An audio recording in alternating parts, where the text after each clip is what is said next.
Welcome in, everyone. You are listening to the Authority Podcast here on the B Podcast Network. Thanks, as always, for being with us. And it's a pleasure today to have a return guest, Dr. Jen Schwanke.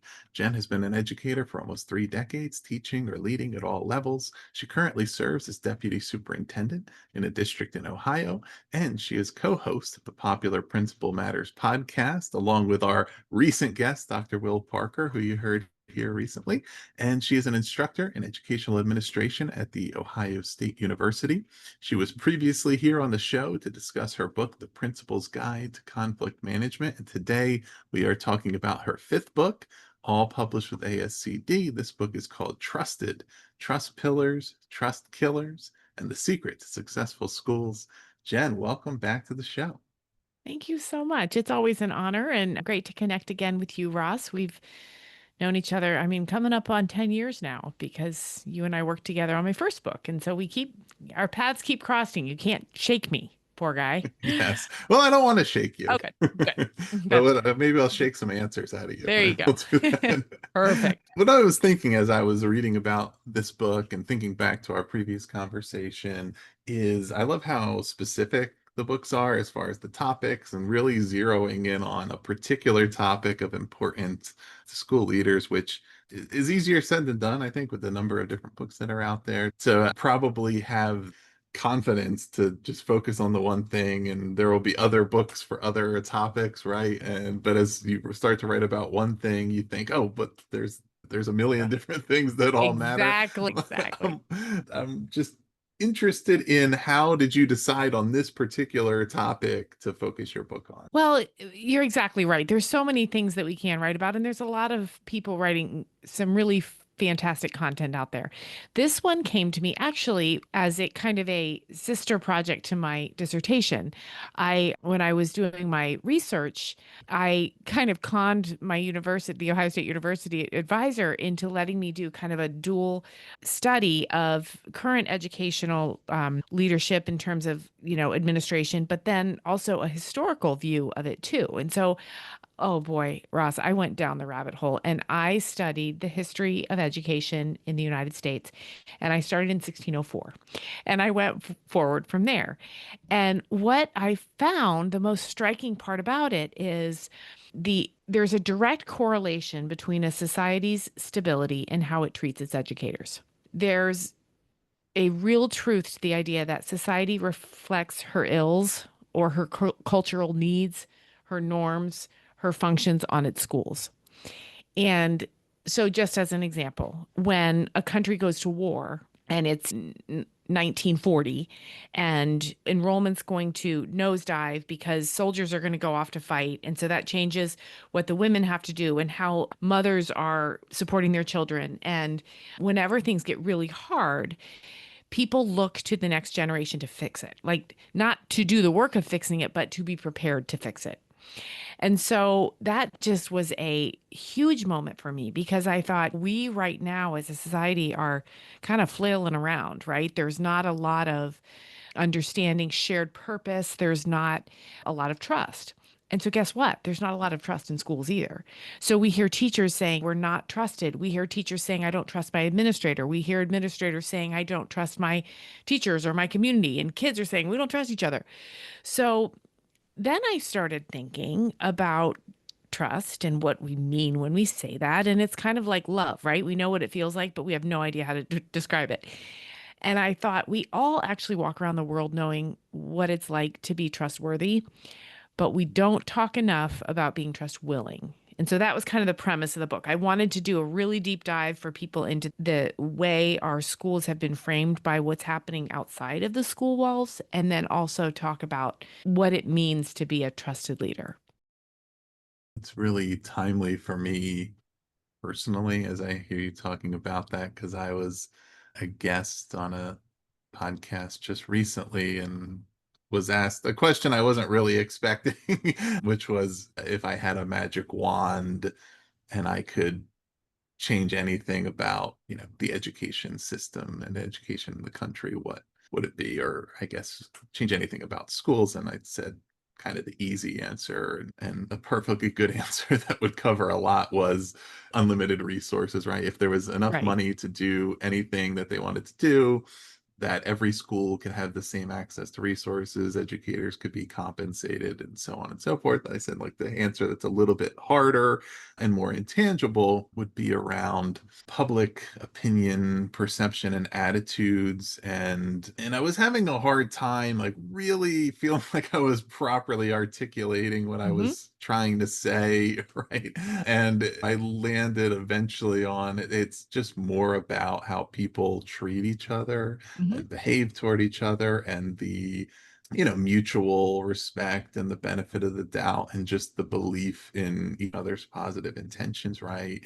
And I feel like that is present in so many aspects of society, whether Right. it's in schools, in youth sports, in communities, in all kinds of places, right? But I didn't answer it well in that moment. But as I'm hearing you talk about the trust factor, it's such a part of that. It's the willingness to trust others, to earn trust in return, to understand why that's important and why that should be an objective, right? That getting to the place of being able to have mutual trust is a good goal to have, because it almost seems like there's so many people that they want to be trusted themselves, but it's almost their goal to never trust anybody or That's right. anything That's else, it. right? That's it right there.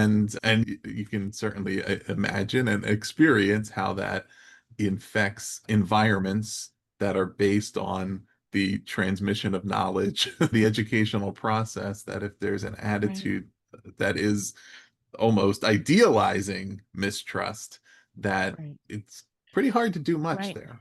Well, before this became a book, it was an idea that I wanted to call No More Us versus Them.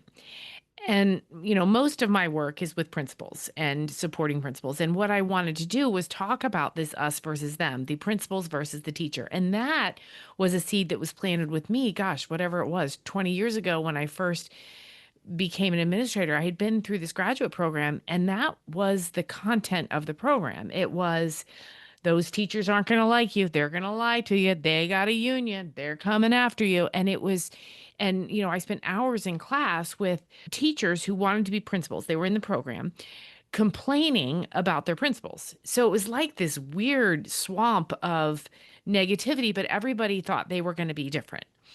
And so I started to think about that, and I thought about how we can't just march into a building and say, "Okay, I'm the boss, so you need to trust me," right? It's like respect or love or camaraderie or any number of those things that connect us to other people. And I thought about many principals feel that they need to be the boss. And in that sense, they're not trust willing because they take on too much. They don't delegate. So when I talk with people about who are struggling with trusting relationships with the people they work with, I will ask them, do you believe in your people? Do you believe they can do this without you? What I'm getting at there is, are you micromanaging? Are you being overly critical? Are you highlighting people for their strengths? Are you not setting them up to do things that they can't do well and you know it? But still you have them do it and then they fail and then you're like, "See, I can't trust anybody." So we really have to, as leaders, say, I have to trust other people. It's incredibly arrogant and condescending to think I'm the only person that can do this work. I'm the only person that can write an email. I'm the only person that can supervise a fire drill. I'm the only person that can sit in this IEP with this parent, whatever it is, because that's so demoralizing for the staff of people who are like, I actually am trained in this. I could do it. So that's just one component of being trust willing. But that was the intent, is to say, okay, what's going on in our society is hard. And it does mean that there is a lack of trust with our schools. But when you think about the areas that you can control or influence, it's probably your school. Mhm. And so work on that. Go there. That's where you'll make a difference.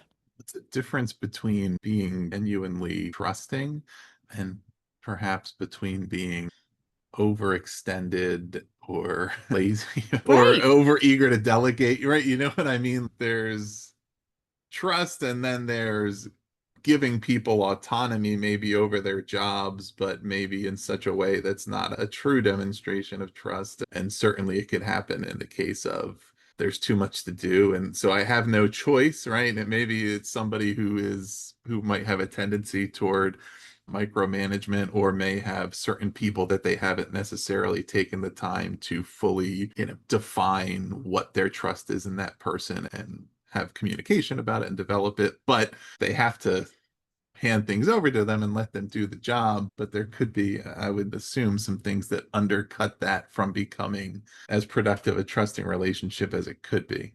Right. Well, I think there needs to be a distinction made here in this moment between trust and workload. Mhm. Those are two very different things, or trust and output. For example, trust is a mindset and it is the bigger umbrella. And I could have called the book this instead. The bigger umbrella is collective efficacy. And I talk a lot about this. There's just indisputable research about how, if schools believe that they are better when they all work together, if they truly believe that they can make a difference for kids, then they do. And, when I work with principal groups, I say, you guys, no vendor is going to come and sell you collective efficacy. There is not a workbook. There is not software. There isn't a program. There's not a curriculum because it's just a belief. It's not even something you can touch. And that really is the root of trust. And it's not just saying the principal's going to trust the teachers to do stuff. That's not it. The principal's going to trust that they have a staff of professionals that don't need micromanaged and don't need criticized. They want supported and they want training that is relevant and they want to be seen as the professionals that they are. But then there's the other side too, right? That those teachers or the staff or whatever, they need to be able to say, okay, my principal, I believe that they will do the hard things. They'll pick up the broom. They'll make the tough conversation, make that call. They're not going to call off every Friday and then complain when teachers call off every Friday. It has to be that mutual respect. And again, that belief that we all got to pitch in and stir the soup here or it's not going to get done. Yeah. What about all the different constituencies, with whom Right. a school leader needs to have a trusting relationship? So we've talked about staff and faculty, but there's students, there's parents. We talked a little bit about parents, but we haven't talked that much about students. But I think what the trust is different between them, certainly as far as what it looks like to have that reciprocal nature of trust and how to develop that. Are there certain things to sort of indicate or highlight in the relationships to those different groups? Well, absolutely. And I'm glad you asked that. And at the time of recording this, the book is still on pre-order. So I know you don't have it. So this question is like you're throwing me a softball because there are actually chapters in this book for all of those, not every constituency, but I talk about trust with teachers, which is really the most common and easy conversation to have on a podcast. But I also talk about trust with parents and trust with students. And then I have a chapter in there about self-trust too, because that's a big component to be confident as a leader. But to answer your question, when we think about, for example, students, and well, wait, no, let me back up. Let me go with parents.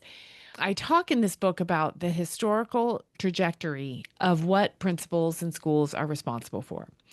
And parents don't know that trajectory because all they know is this moment with their children. And they have memories of when they were in school. But they don't know, for example, that when schools were first came into existence, really, the goal was to teach white boys a little bit about reading and a little bit about math. And that was it. But every decade, more things were added to the plate, more responsibilities, more asks of schools.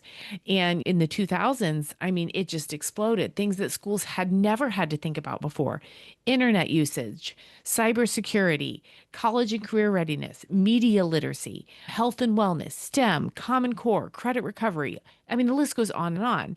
And then we have, for the first time, well, not for the first time, but a significant reach of the Supreme Court and district courts and local courts about what schools were by golly going to do.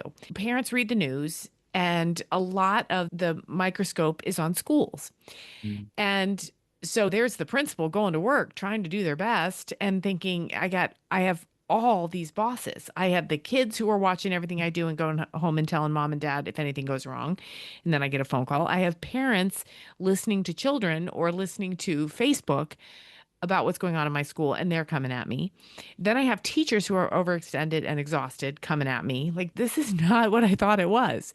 And so there are tools, though. There are strategies that I think principals, school leaders, teachers can do to ensure that in their little world, trust is a priority. So send the newsletter once a week and say exactly what's going on in the classroom. If a parent has a concern or question, reach out to them, have the dialogue, do what you say, what you're going to do, all of those things. But also, we need to stop as school leaders, as teachers, as educators. We need to stop assuming that parents aren't doing their best. I think parents are doing their best. And that's the trust willing part too, right? I've heard a lot of educators say, oh, well, there's no support at home. Well, does that mean we write off the situation, or does that mean we take what the parent can give and build from there? So it's complex and it's always changing, and every family story is different. But that doesn't mean we just say, oh, that's a terrible parent. And look, now we have this kid who's trouble, and bemoan that for the rest of the year. Yeah. So you can add some color or some nuance to this. I feel like we've maybe established that the default setting is that there's not necessarily a default toward trust. In a sense, it makes sense, right? And I think I talked about the instinct that seems to be more prevalent of kind of a resistance to it, which maybe is more of a somewhat of a newer trend. I don't know what new means, but maybe it's Right. not the historical norm. But also, it would be hypocritical of me to say I just automatically walk into any place and say, okay, I trust you Right. all until you prove that you don't deserve it. And on one sense, it's like I would love nothing more. I really want nothing more than people around me, people in leadership who I fully believe that I can trust, and I want nothing more than for others to feel the same about me. But I also know that I've been in plenty of situations where that trust was not earned, or it was broken at a point when I felt like I could trust someone. So it's not like it shouldn't be naive. It needs to Right. be a real thing. But I guess let's start with what are some of the pieces maybe that make that, maybe whatever the default is, that make it the rightful default? What are some of the things that make it a challenge to get to that point, but that they're the important starting point for establishing trust as the leader? What, I think we all, again, no matter what field we're in, can have a blind spot around almost erasing some certain parts of our brain once we shift roles, right? Like Right. if you were a teacher for a lot of years and had one or multiple school leaders and you had experiences with them, and maybe there were certain things that you were skeptical of, and that you may move into administration and automatically think like everybody should trust you, right? And not remember, Right. well, how did I feel when a new person came into the role, and what was I skeptical of, and what were the things that needed to be demonstrated to me, right? But it's a good thing to think about, because it's okay, here's what I need to focus on, communicate about, etc. But I'll let you unpack that if you can even follow Right. what I'm talking about here. You say that. Right. No, I think that unpack is the right word, because there's a lot there to think about. And you asked, you said, what about some of the, these are my words, not yours, but what are some of the barriers to this whole I trust you, you trust me thing? And there's multiple barriers. We all come with our stories. We all come with our history. We all come with a memory of our elementary school principal, or the time that, in high school that we got in trouble for something we didn't do, or all of those feelings that we carry about our own school experience. And then we also, when we look at an entire staff, there's going to be a small percentage who just don't like you because you're the boss, period. This is completely unscientific and not research, but I always say there's a 25, 50, 25 rule. rule. And that is 25% of the people are going to like you and trust you because you are the one with the master key. There's 25% of the people who are can't stand you because of that. And then there's 50% in the middle who are going to kind of go back and forth, and they're going to like some things and they're going to not like some other things. So, what do you do with the people who, no matter how hard you try, are not going to be trust willing nor trustworthy? And I always say, well, you trust around them, just like you lead around them. You can't pour 99% of your energy into one or two people. You have to build this collective efficacy around the people who will and can and want to join the team, so to speak. And there's a million reasons or ways that people can kind of get off track. It's not like you're ever going to get an entire staff to say, I love this work, I love this school, I love every student, I love my principal. But there's a lot of ways that we can model how much we value trust and how willing we are to make it a cornerstone of our schools. And we have to talk about social media because it's in our faces, and we can't talk about trust unless we talk about some of the ways that it erodes. And when anyone can be a keyboard warrior and go on Facebook and say something about a teacher or a principal or their kid's experience, that erodes trust, but it's not real. And by that, I mean there's not a human interaction or a human relationship there that failed. And so we can do one of two things. We can ignore it or complain about it, or we can take control of the narrative.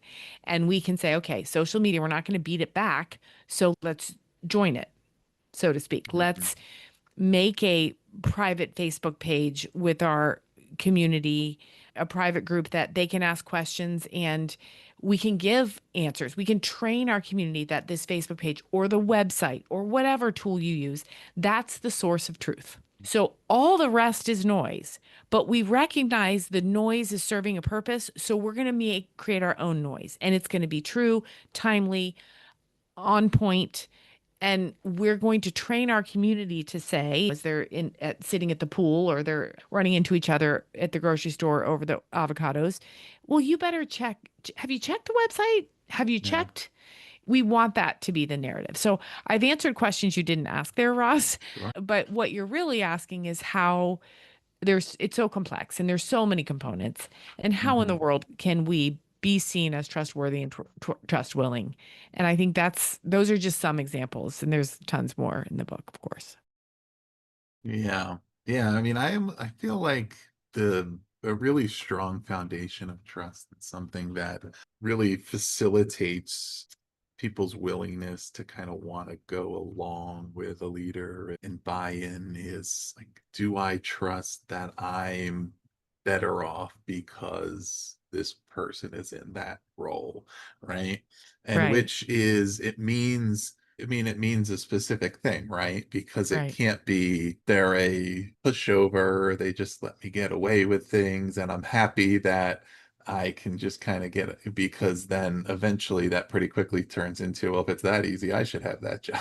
right, right, And it can't be that this person's so beaten down and right, abused that I'm just like, oh, I'm glad that's not me, because right, that's discouraging. It has to be, I'm better because of the leader we have here. Our right, organization is better, right? It's better run.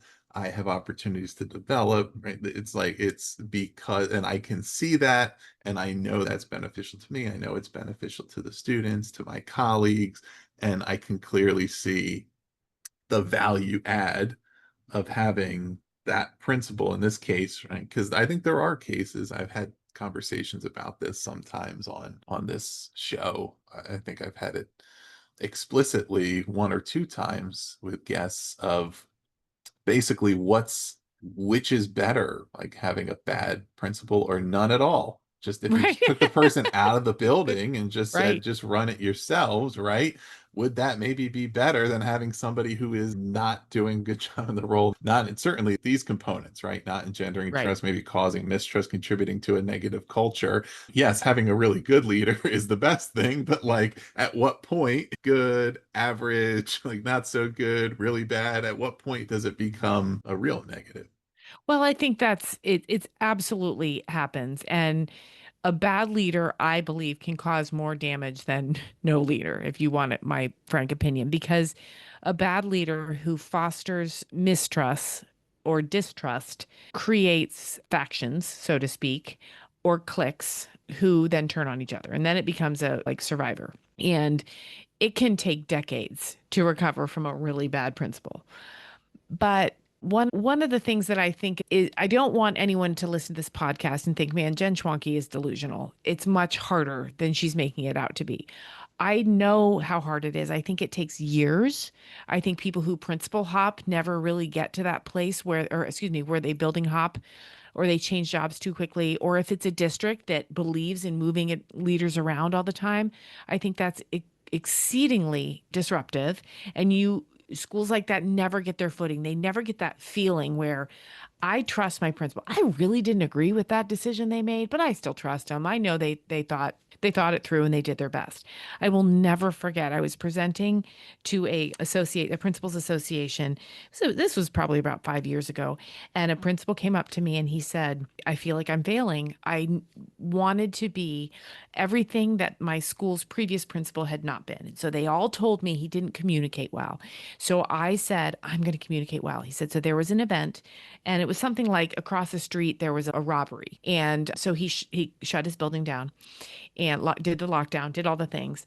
And then he thought, okay, now I have to communicate. So he wrote something like a 5,000 word summary in an email. Okay, this is what happened. Then this is what we did. Then I talked to the police department. He went through the whole thing and he felt great about himself. Well, what happened is his staff, who had been truly scared and truly uncertain about the event, they started second guessing him. They started ripping the email apart line by line. They replied to it and said, well, this isn't actually accurate. And some of them said, well, this is a time you should have reached out to us, not afterwards. I mean, he got absolutely obliterated by the critique of his attempt to be open and transparent. And so he said, all I'm trying to do is communicate well, and they're all mad at me. And I said, what you've done is you've tried to build trust by over information. What you need to do is build trust with relationships. You need to, if there's a robbery across the street, that's not where you build the trust. It's one by one in conversations. It's by making a safety plan ahead of time. It's by saying, hey guys, a robbery, that wasn't on my list of things we thought would happen today. Here's what went well. Here's what we're not ever doing again. And you probably do that face to face, not in a novel sized email. But he thought over communicating would build trust. What he found was that isn't the case. And he didn't have the relationships yet in a new school. He was just trying to be what the other guy wasn't. And that isn't solely a way to build trust. So that's a very long story to say that sometimes we think building trust is to do a thing. And then Yeah. when we find out that thing isn't the thing, we get really bummed and we feel like we failed. And that isn't the case. We probably just need to approach it differently or give it more time. Yeah. The communication piece is difficult because communication generally very important, but it matters how it's done, the routine of it, the understanding of how information impacts people and how they feel like they have the context or not to interpret that, and that it doesn't, that it answers more questions than it creates, right? Right. And which can happen with the over communication in the case where maybe it's not part of a standard routine, or I don't understand the why or the thinking or I just feel like maybe the information is not telling the whole story, right? And That's right. sometimes the more effort that goes into that, it can have the opposite effect. And it's hard because as the person who's doing it for the right reason, you have to view it through the lens of the others, right? And not how it's Right. affecting you, Right. and be able to adapt when it doesn't go well, understand why. And something that's really, as you said, you don't want to sound delusional. I mean, something that's really challenging about all of this, I feel, is you certainly build up equity in the process of Hmm. having earned and developed trust over time.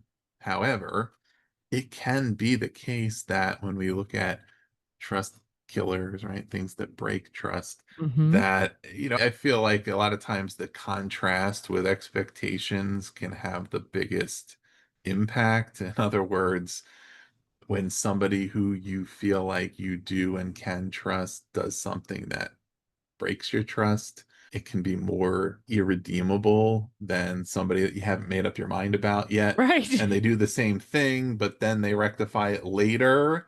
Or, somebody you don't feel like you trust does something that really, like, Right. and now you're like, oh, I really trust this person, even though they didn't have a track record before that. It can happen. And that's the challenge of once you've earned it, when you have to really maintain that and stick with it. And it doesn't mean, again, that everybody's always going to agree with everything you do, but you have to maintain that consistency and that conscientious approach and that attentiveness to it.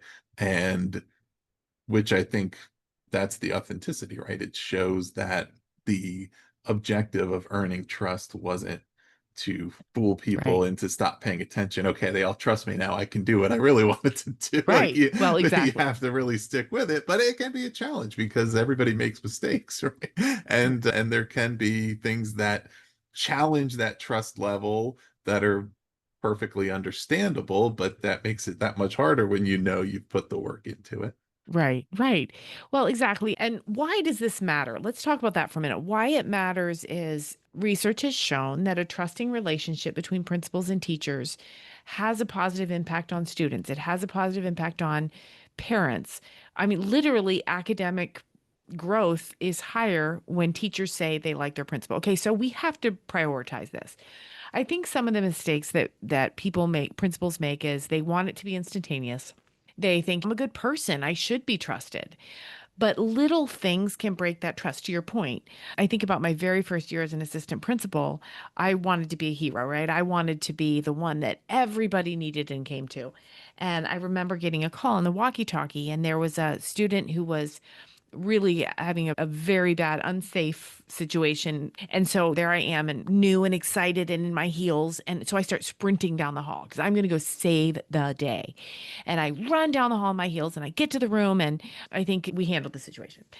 And later that afternoon, a teacher came to me and she said, when you did that, it scared all of us because we heard that of your heels. We knew there was an issue. Every kid's looking, wondering who the kid is that needs you to behave that way. And Ross, I was so mad. I was like, you're overly critical. I was going to save the day. It was an emergency. It took me about 6 months to be like, wow, she was right. She was right. I broke trust that day because there was no need for me to sprint down the hall in my heels, sounding like a thoroughbred running on concrete. If I got there 1.5 seconds later, it was going to be okay. But what I did is create a sense of urgency and emergency when it wasn't there. And all I needed to do was slowly walk, get in the room, bring my sense of calm, help de escalate the situation, and then go back to my office. But I didn't. I was like, I'm going to be Superman. Behaviors like that, it broke trust. So I had a choice then. I could be really mad at this person forever and ever and say they don't get what it's like to be a principal. Or I could go back to her, and I did. It was months later, and I said, I just want you to know you've really helped me as a leader. You made me better because I needed some time to think this through, but you were exactly right. And so that's the part of building trust where I think we can go way overboard with the word vulnerable as leaders. I think a lot of times people need us to be strong and confident, but we also do need to say, "Hey, that was a misstep on my part. I really appreciate you pointing it out. You made me better today." And then we want that to be reciprocal too. We want teachers to say, man, at that staff meeting, the principal said something that really made me a better teacher today. Or, my principal sees me and values me. And whenever I do something really amazing, she's going to take the time or he's going to take the time to tell me. So it's that mutual appreciation. It's having a relationship where you can give and take constructive criticism. And then that builds. It's just like in a family, it builds when you're doing this together for the right reasons. How can you find out if you are trusted? That's a great question. What I'll tell you not to do? I do not make a Google survey and send it out. And here's why. I was talking to a principal who lives on the West Coast, and she called me, she was actually crying. And she said, my staff hates me. They don't trust me. And I said, wait. How do you know that? And she said, well, I sent out a survey. And I said, well, who wrote the question? She said, I did. I said, who answered it? She goes, well, about 75% of the people. And I bet I know who it is that's mad at me. She starts to like guess who had said certain things. She's like, I know it's from because I told this person no. So she starts like deconstructing these questions. Well, they weren't normed. They were written by someone who doesn't know how survey questions should be written. There's literally graduate level classes on this. She sent it out and her expectation was everybody's going to tell me I'm wonderful. And they didn't. And she was despondent. I mean, she was so sad. So I said, you don't know where this feedback's coming from. You need to figure out if you're trusted by asking some of the people that you do trust, right? It's reciprocal, and say, how are people feeling? What could I be doing differently? What is it that people aren't telling me? And you talk to people that you trust to be smart and thoughtful and not vindictive to give you that information. There's every principal knows there's always the teacher who comes in and says, "So I just want to let you know, morale's just really low right now." And everybody kind of thinks it. That's that person who's saying that to you. And so you need to really hone in on that. Why do you feel that morale is low? What do you feel? Don't talk for everyone else. Tell me what you think. How could I help this situation? Let's talk this through. Do you feel if I had open office hours, people could come and talk to me? What's the antecedent to this low morale? Like, I do think that whenever you send out an anonymous survey, that sounds like it's a good way to gather information. And I think it's doomed to fail because you won't know what's at the root of all the answers. I think you've got to talk to people. You've got to value the voices of people who are there to make a difference for kids and wants the collective efficacy to be successful in the school. Yeah. Yeah, it's hard to, I mean, it's not worth much if you don't know what to do about it or Right. why or if it's Right. authentic, right? But certainly it's not whether the results are good or bad if you don't know Right. why or what to do next, or it's not too Right. helpful. Well, and I also think there is, as a leader, you cannot please everyone. That should be 101 in what you learn about when being a leader. So stop trying. Do the authentic, explain it if it needs explained and to the appropriate audience. And by appropriate, I mean you don't necessarily have to stand up in front of a staff of 200 and say, well, this is why I made this decision about the English department, right? You go to the English department and you talk about that. And you have this sort of communication protocol or systems in place where people can just come and tell you if something doesn't seem to make sense. It's really hard in big schools because there's so many people with so many opinions, right? But I think people do appreciate being seen and heard, and they do want to trust their leader. And there's a lot of factors to mistrust, but I think, again, through those relationships, the one-on-ones, the conversations, oh, hey, I could have done that better. I will next time. Those kind of admissions, it can build, certainly. Excellent. Let me ask you a couple quick more before we finish here. I was thinking as you're saying, is there one thing that stands out as it damages trust, but leaders might not think about it or realize it, or something they think they're trying to do a good thing, but they're sort of chipping away? Well, I would say the word support as a short answer. I have a very conflicted relationship with that word because I think a lot of times teachers in particular will say, I just want my principal to support me. But they don't really know what that means. Often they mean that I want my principal to agree with me. And so principals think, okay, I want to support my teachers. Of course we do. But that doesn't mean that we say to them, you're always right and everyone else is wrong. It means we say, okay, how can I help you call that parent? Not, I'll do it for you. Or, okay, I understand you're struggling with this kid. How can we work together to work on these behaviors? It doesn't mean doing the work for them or telling them they're right when they're not. It means working with them alongside them rather than taking the hard work or making sure they feel no matter what they're right. So, let me shorten that answer. If we're supporting teachers in a way that's fast and feels good in the moment, but doesn't make us better long term, that is something that is a mistake, I think, because teachers, staff, parents, students, even they want to be believed in more than they want told you're right all the time. I think we talked a lot about how trust is interpersonal. How personal is it? Like, how, in other words, can there be a number of different styles of earning trust and establishing what trust means in context? I think the short answer in my experience is absolutely yes. I think self trust is an essential foundation for building trust with others. I think we have to have a strong self belief, embrace vulnerability without compromising our authority or our effectiveness. And I think sharing leadership with others is sharing trust with others, making sure that everyone thinks that they're on the same team. All of that will lead to a positive impact. And I actually don't know if I answered your question directly there, but the foundational, can it be different? That's what you, let me answer better. Yes, I think it's very different on depending on who it is that's leading the building. When I first started leading, I thought I needed to be a certain type. I needed to be a principal with suits.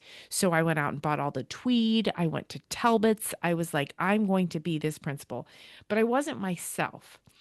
And I think people sniffed that out and they didn't trust it, right? Because they're like, well, this woman is posing as a principal, but she's not really a principal. As I went throughout my career and I learned who I could be, which was myself, that's when I found my success as a principal.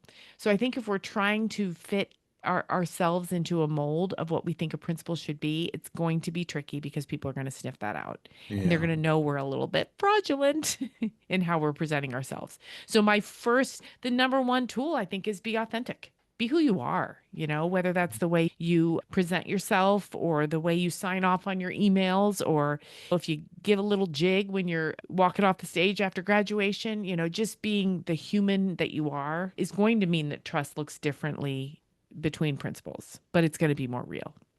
Yeah. Yeah, I mean, I think that's an important point because everybody may have a certain picture in their head of people that they trust or what they think in it, and it may make certain leaders or aspiring leaders feel like it's extra difficult because they're thinking, I don't know if I can do this piece, or even certain of those relational dynamics that may be different folks. It's not as much of their personality, their strength, but there's different ways. I mentioned consistency earlier. There's certain factors that are really important, and it's people knowing, like, once they understand you and how you operate, knowing what to expect, knowing that you will apply standards fairly, right, and value. And sometimes that can look like, I don't know that much about this leader's personal life or whatever, right? I don't know their political views, they're this, that, and the other thing. I don't know if I agree with any of that. It's not part of the equation. I know that they'll follow the rules as laid out. I know that they'll make decisions based on these criteria. I know that when something happens, I can trust that they will handle it the way that it is handled and should be handled, and that I can agree with that. There's other people who I feel like I know them really well. We get along. They open Right. up. They're more vulnerable. They have a different style, right? A different way of. They might be more of the over communicator, right? Versus Right. whereas that first type, if they were to over communicate on something, you might say, "Where is this coming from? What's going on here?" With Right. Right. and there's other styles as well, but those would be very different types of leaders, and people who are used to one or the other might think, I don't know if I can do that, or Right. um, Right. But there's foundational things that trust cannot. This is why the trust pillar is part of the book. There are things that if we do them, we're not going to be trusted. So the trust pillars that holds it all up, we have to be reliable. We have to be kind. We have to be honest. We have to be fair. We have to be professional and have an open mindset. I once did some executive coaching with a principal, her superintendent required it.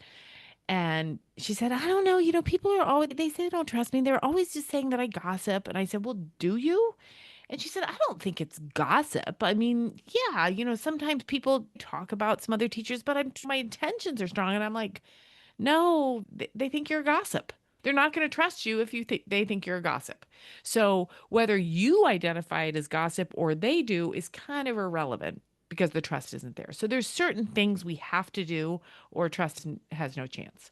All right, let's do one more question, which is, I would think, an impediment to really stepping into to fully embracing the process of earning, establishing a trusting environment is that imposter syndrome, that right, that piece of feeling like you don't trust your own qualifications or your worthiness to be trusted, particularly for a new leader. How can one confront and then work through and overcome that to get to better? As you mentioned earlier, I teach aspiring principals, graduate students, and every intro class, that's exactly what they say to me. They say, I don't know if I can do this job. I don't know if people will trust me. I'm kind of scared of it. And so this last semester, I was like, you know what? I'm doing something different. I said, I did an exercise and I said, tell me when in your professional life you have done something that would make you untrustworthy. And they didn't have an answer. And I said, okay, there you are. You There's no reason you're making this problem up. You are trustworthy. People do like you. You do want to be an administrator, but you've convinced yourself you can't be the person you've already proven that you are. So, honestly, the best way to discard imposter syndrome nonsense is to put it in a box with a lid on it and shove it away. If you are a trustworthy and trust willing person, yes, there's going to be some naysayers. You're not going to win them all, but we can't cripple ourselves before we even begin. We have to say, you know what? I can do this. Hundreds of thousands of people are doing it right now, and they're very trusted. They're school leaders that are beloved and trusted. And why should I be any different? Why not me? Why can't I crack this code that I think exists out there for building trust? Of course I can.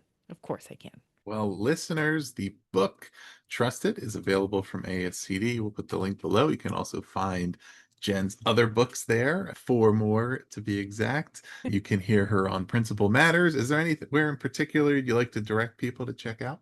Yeah, just go to my website. It's jenschwanke.com, and there's a lot of information there. And then there's also a form you can fill out that will shoot me an email and we can be in touch. So thank you so much for having me, Ross. It's always so fun to talk to you. I feel like we need about 8 more hours. Yeah, that's for the book, right? People, Right. we That's talked right. about a lot here, but there's still more there. So go check out the book, read all about it. It's a real deep dive on trust. So we trust that you will enjoy it. Go Well played. Well, go read that. And yeah, and if you have not already, please also do subscribe to The Authority for more author interviews coming your way each week. Thank you all for being with us throughout this journey of 150, 160 plus episodes. We've really been having a lot of success lately, thanks to all of you out there. So I appreciate that. If you're inclined, please give us those 5-star ratings and reviews on Apple, Spotify, wherever you listen. They help more people find the show, or you can visit bpodcast.network to learn about more shows. Jen, thanks again for being here. thanks, Ross. Appreciate it.